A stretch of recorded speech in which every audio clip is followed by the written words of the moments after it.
And Taylor Swift fans in France calling out Ticketmaster now after the company experienced more problems with ticket sales. A closer look at what you need to know before trying to buy tickets to any show. Fox 5 at 7 a.m. starts now.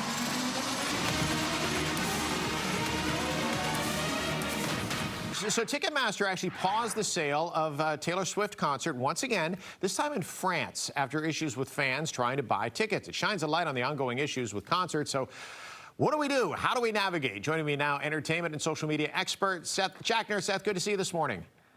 Good morning. Good to be here, Steve. So before we get into the specifics, I mean, whether it's Beyonce, Taylor Swift, any major act like this, typically the process is you sign up in hopes of getting a pre-sale code. You get that code if you're lucky. Then you have a future date. You got to enter that code, and then maybe you get the tickets. A lot of people are going to come out of this situation unhappy, but is this the future of where we're going with ticketing? Hopefully not. I mean, in the case of Taylor Swift and, big artists like Beyonce and Springsteen, and, we're seeing a ton of them on the road all over the place, but in Europe, there's just overwhelming demand for this stuff right now. And you're just seeing some of the ticketing services. Everyone's focused on Ticketmaster. There are others out in the world. They're just getting overwhelmed with demand.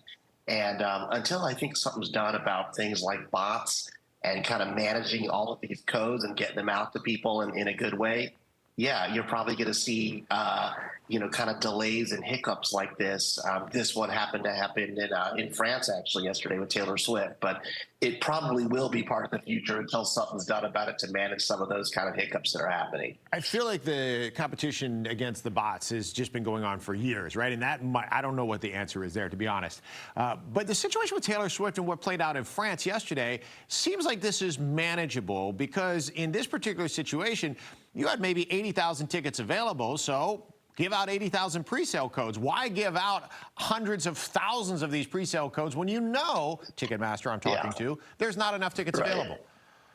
Yeah, probably true. I mean, you can stagger the events, and they actually did that in France. The Paris shows and shows in Lyon as well.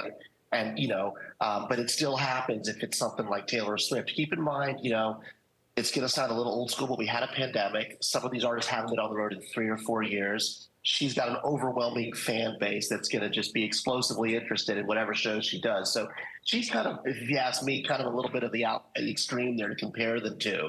But yeah, managing these bots, and there's a ton of other things. I want to say that there's something called all-in ticket pricing that I think makes the consumer experience a little bit better. President Biden just announced support for that, and there's all these reseller markets that are out there that I think if in some way that can kind of be managed so you don't allow people to, say, sell Taylor Swift tickets before they even have them on the secondary market, you can start to control this a little bit. I'll mention to you some of the tickets here on her tour in the U.S. were sold just via old school kind of fan clubs. Send us your credit card information. Tell us what you want to spend, what seats you want, and we'll allocate them to you. So no waiting, no codes, no nothing. So there's a ton of things they can do, but sometimes it's not always done in each case. Seth, I got to jump in real quick because we have to wrap this up. But this is a very delicate question, and I know there's the challenges with the bots and everything else. How much of the blame goes on the ticketing companies? How much of the blame goes on the artists? Because like you said, could the artist not say, I'm going to reserve a quarter of the venue or a half of the venue for my fan club to make sure that actual people that want to be there get there? It's a great question. I could spend another 10 minutes talking to you about it. This is really between the artists and the venues and their managers, basically, not really the ticketing company. The ticketing company is caught in the middle of all this stuff. So artists are taking a lot more of the share of those concert tickets. Venues are making less, so they're tacking on fees, and you're getting all this overwhelming demand. So you got a technology that's caught in between the two of these things. They're kind of a punching bag for everyone. So the artists have a lot of responsibility here. They're not really coming out and actively supporting Ticketmaster, but they're all using them, and so they're kind of a punching bag at a platform. So it's a little bit unfair there. So I think they all have responsibility. Well, Seth, I appreciate you joining us this morning and breaking down some of the reasons behind it. I think most people just want to at least feel like I have a fair shot at getting those tickets, if nothing else. Yeah. Seth, thanks very much. Hopefully we'll talk to you again soon. Will do, Steve. Thank you. Thanks very much.